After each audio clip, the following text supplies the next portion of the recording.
All right, so we're going to start with creating a new resource plan for the group that ROM is in. And we're going to look at this first by selecting the group with any member.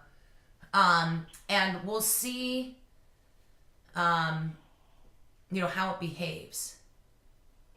Now, just again, ROM's individual rate that he has on his user record is, in the rate card is what, 155 in the rate card? Well, the labor rate card is 155. What about his group rate?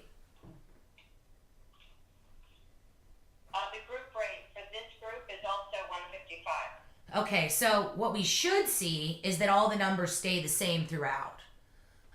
Let's go ahead and test that. Okay, are you sure no wagers? It's gonna work. Okay. And don't worry about the name at this point, we're just testing. Okay, so 74.4. Now, what we had seen... It's when it usually changes, yeah. Because it looked like it was then going and trying to find the matching labor rate card where the 74.4 represents the group rate, right? But let's go ahead and save it again and we should see it staying the same. Now, the only way to truly test this, Michelle, oh look, there it is, 93.7. Where did that come from? Okay, I think we have reproduced our issue. Let's go ahead and say, let's take this planned cost of 93,770 and just divide that by 480, and I'll do that here, and we'll see if we can figure out what number it's using. 93,770.66 divided by 480.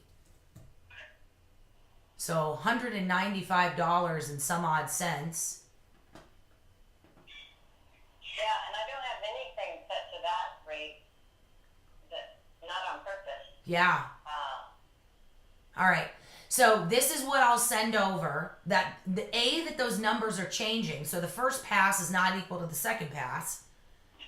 And we've also noticed where then it'll change back, right? Like let's say we update it to 481 hours. We then have seen where the number will go back to the individual rate. And then on subsequent save, it'll go back to this other rate. So here we're seeing that again. 481 hours, it's taking that rate, save it again, it goes back to the other rate. So we cannot figure out why this rate's changing, and there's clearly something that's out of whack. So Michelle, I think... What happens when you hit the request button as well? Okay, let's look at that. So I put it back, I hit save again, it's at 74.4, and if I hit request, then it goes to 93,770. Oh boy. And I've done this on like 5 or 6 different people with different groups, and it happens every time. Okay. So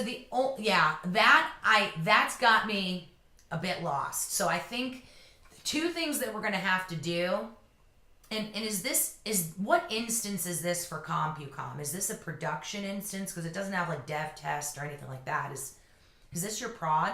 Yeah. Okay. Yeah, I'm being bad. I'm playing in prod. You are being bad.